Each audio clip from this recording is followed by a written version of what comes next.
The Cure of Ars, Chapter 17. The Human Side of the Cure de Ars. There were few pilgrims who did not experience a profound emotion as they waited for their first meeting with the Cure de Ars. There were few hearts that did not feel an overpowering excitement as the successive cries mounted from the crowd. "The saint is coming! It's him! There he is!" What the pilgrim saw was the little priest, his shoulders rather bent, his face furrowed with deep wrinkles, and set in a frame of long white hair.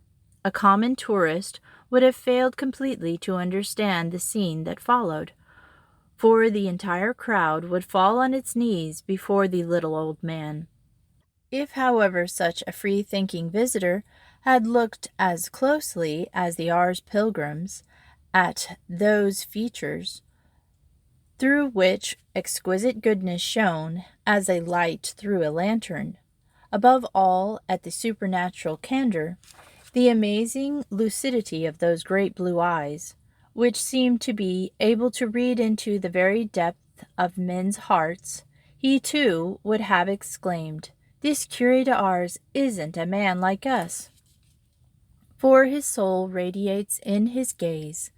The onlookers could sometimes detect in it a certain natural quickness of temper, which was moderated at once by a gentleness which bitter struggles and force of character had won. But there was no more sigh of effort or of strain in his invariably gracious manner that was of affection in his politeness. One day a young man of noble family came to confess to him. The penitent, who must have been somewhat simple-minded, addressed himself, as soon as he had left the confessional, to Brother Athanase, headmaster of the school, who once his classes were over was always to be found in the church where his cure was confessing. Brother Athanase found himself in for something less than complete questionnaire. "Oh, what rank were the Abbé Vianney's parents?" the young man asked. "Where had he been educated? In what circle of society had he mixed? What post was he occupied when he was sent to this parish?"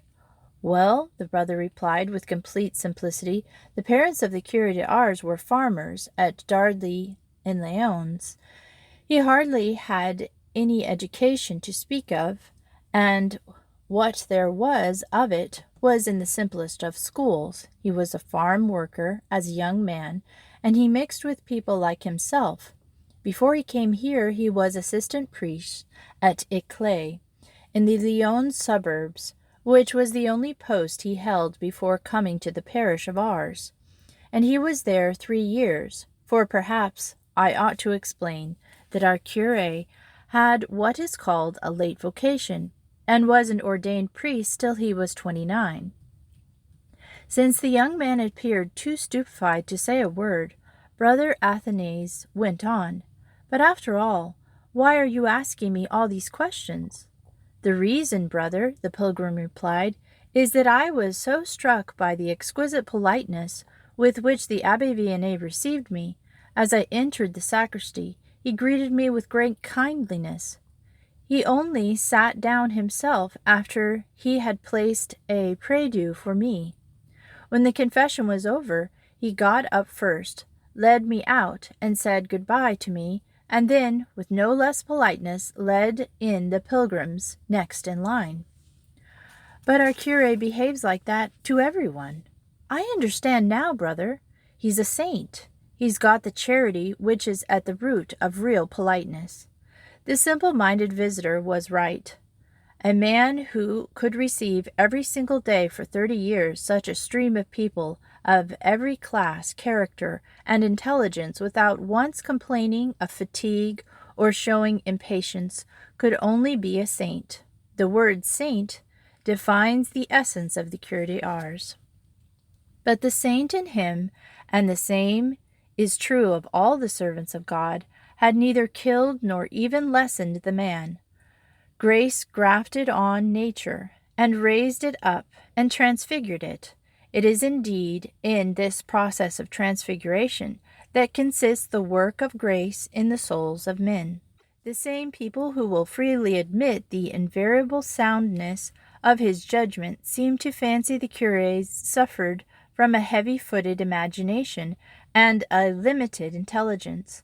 It is true that his education had cost him untold efforts, and that his memory, which he had neglected so long, had been a terrible handicap. Relentless work, however, had enormously increased his capacity, and since his mind was naturally a subtle one, he was never at a loss for charming compassions and apt repartees. Something has been seen already of the images and the smiles, as novel as they were appropriate, as graceful as they were engaging, which he used in his sermons on confession, suffering, praying, the priesthood, and the Eucharist. In his private conversations with parishioners of pilgrims, there were just as many unexpected ideas, full of gentle good nature and often with a touch of innocent mischief. One day a visitor, doubtless with the intention of paying a compliment, referred to the fact that he was the first, and so far the only honorary canon whom Monsignor Chanledon had created. "I don't wonder at that," the curé replied. "His lordship was a bit unlucky. He saw he'd made a mistake, and he's scared of doing it again." A similar story concerned a former novice of the Daughters of Charity, who was looking out for a new vocation and had met a priest just back from the Holy Land. The priest advised her to try the Eastern missions, and then asked the curé d'Ars whether he had answered right. "Send her to paradise," was the reply. "She won't get out of there, anyway."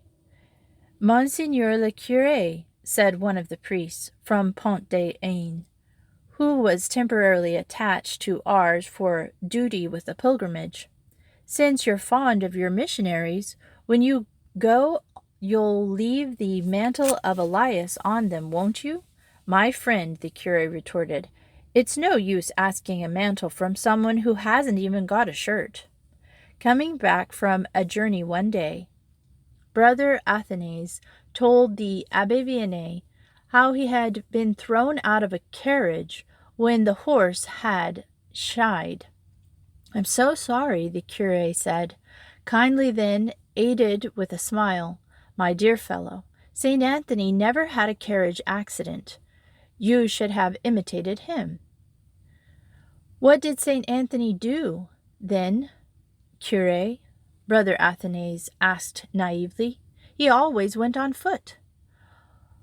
"What month of the year do you talk least, my good woman?" the Abbé Vianney asked an irrepressible chatterbox, providing unconsciously a joke for the future Christmas cracker mottos.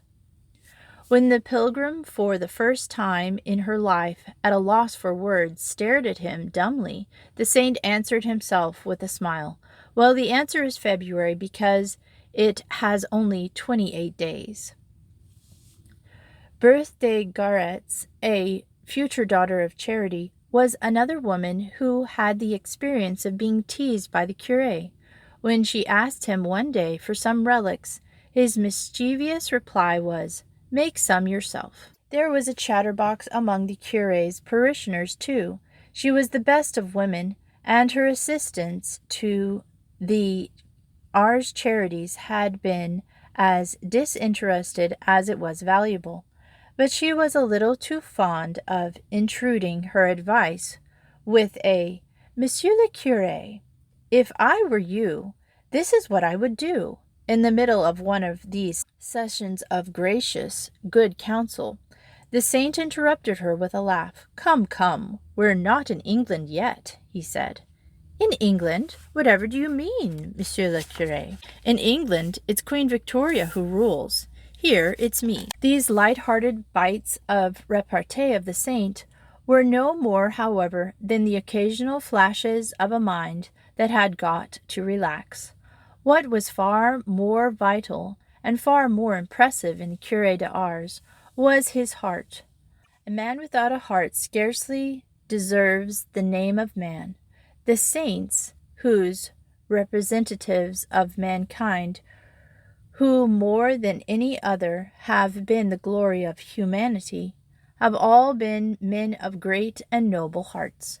The Abbé Vianney may have had to get to grips with his temper and make it gentle and equable, but in his ascent to holiness there had never been any need for him to change his heart. Feelings of resentment or of vengeance were foreign to him, though he was far from being insensitive. He never showed a sign of hatred or even of antipathy. His tact and his delicacy were no mask of good manners. They came naturally to him. The words he found to express them were completely unforced, and would sometimes, when he was brought face to face with the afflicted or the bereaved, the sick or the orphan, become an outpouring of compassion. The woman who used this expression, the Countess des Garrettes, had experienced her parish priest's gentle and supernatural goodness in a series of personal tragedies. When a little boy of hers had died at the age of 5, he had been able to comfort her by reminding her of the truths of the faith, by asking her to be sure that her grief was not egoistic.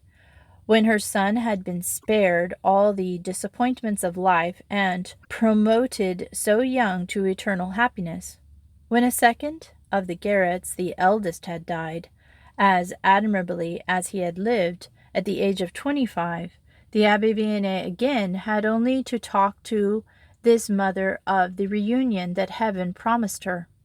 When, however, only 5 months after this second bereavement, a third came to reopen a wound that had barely closed, Madame des Garrettes was plunged into despair that saw nothing to hope for but death. For this third child she had lost was Vianney, her favorite son. Vianney, the young officer whose courage and charm had won him the friendship of the saint himself. Vianney, who had left in such high spirits for the Crimean War, and all the news she had of him was the curt official messages that he had been killed in action. As soon as he had heard, the Abbé Vianney left his penitence for an hour and hastened to the chateau, and he was weeping unashamedly as Madame des Garrettes, as he flung himself on his knees beside her. But when he rose to his feet this time, it was not to tell her that her ordeal was easy. It was to insist that it was hard. She was utterly miserable, he knew, but let her accept her misery with open arms, for it was meant that Jesus had accepted her into the little group round his cross. He had deigned to make of her another mother of sorrows. Mother of sorrows, he repeated, as if to guide the despairing mother's thoughts into the mind of Mary standing heartbroken on Calvary. The break in his voice made it plain that her feelings were his too. As he spoke, Madame des Garrettes felt the courage to live for those who remained behind flowing back, and it was eagerly that she kissed the crucifix which the holy Curé d'Ars held out to her lips. The sick and the crippled would often beg the Abbé Vianney to work a miracle on them. He did not merely teach them resignation, he made them love their affliction. I feel more sure of going to heaven if I stay as I am. And a blind girl coming out of a talk with the saint, the curé told me so. I am going back very happy. Asked to help a woman who was an almost helpless invalid, he had replied, "She is a devout woman. Her cross has been placed on the right shoulder. For her it will be a ladder that will lead her to heaven." When his cousin Marguerite Humbert came from Eclay to ask him to pray for one of her little daughters who was dangerously ill, he replied gravely, "She is a fruit ripe for heaven. As for you, cousin, you need crosses too, if you are not to forget God." His were no worldly consolations, for his minutes were precious. But the few words he said lingered on like a soothing salve on the most cruel wounds. He realized fully that words that are inspired by human pity only produce but a transitory effect. His aim was to leave in the wounded heart, a thought that would remain with it for always. The result was that, as the priest, who was a contemporary, testified, the Curé de Ars would often, with a single word, do what others would have needed whole sermons to accomplish.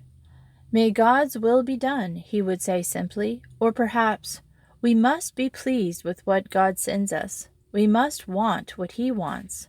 A priest in charge of a parish, which was giving him great difficulties, one day asked him his advice. All he got by way of reply was a single sentence, but it was a sentence that transformed his life. "My friend, dig down to the patience of our Lord." It is difficult not to experience, when we read of a saint, what we must so often feel when we turn the pages of the Gospels, a regret that we could not have been there to see with the eyes of a friend one who walked with God. Few figures evoke this regret as readily as Saint Jean-Marie Vianney, for the Curé d'Ars, reserved though he might be with the successive servants in his household, relaxed with visible pleasure in the company of his colleagues and the immediate assistants. He had little enough time for his relaxation. A few minutes with the missionaries at the end of their midday meal, the quarter of an hour or maybe half an hour in the evening, when he chatted in his room with the brothers who were escorting him back. One of the missionaries, a few priests who were on a visit, and a distinguished layman or two, among which last class the foremost place was occupied by the faithful mayor, Monsieur Descartes. Moments like this were almost a necessity to him. Standing by his table or in front of his fireplace, where a fire of vine branches would be blazing in the winter, he would unbend mentally and open his heart in front of the little circle. There would be a friendly word or a felicitous phrase for everyone. In these treasured minutes, he would descend from the heights where he had spent the length of the day, raising his hand in blessing and in absolution. For the Curé de Ars was not one of those theoreticians whose affect, out of philosophy or misanthropy, to despise earthly affairs. It is, after all, in this lowly world that men must fight, suffer, and win merit or blame. It is on this tiny globe, in the midst of the immensity of space, that the Church of Jesus Christ exists in the militant form.